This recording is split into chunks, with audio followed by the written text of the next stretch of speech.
6 مهارات في النشر الدولي ما ينفعش ما تعرفهاش.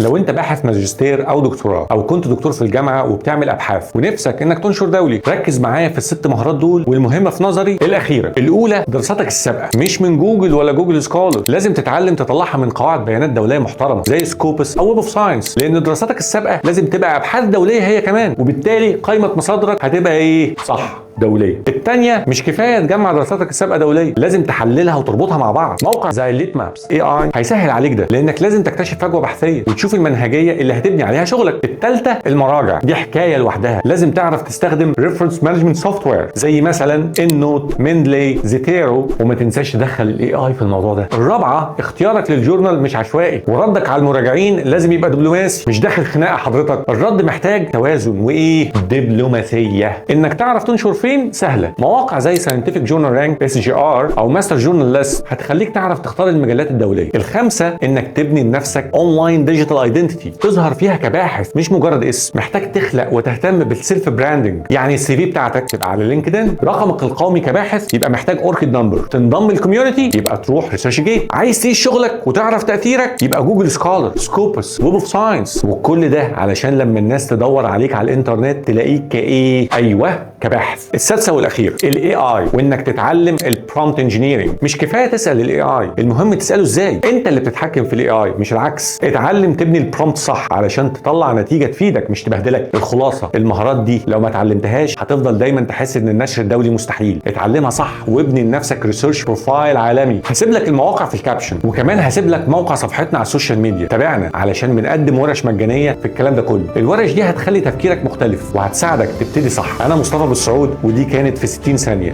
استنوني في الحلقه الجايه. سلام.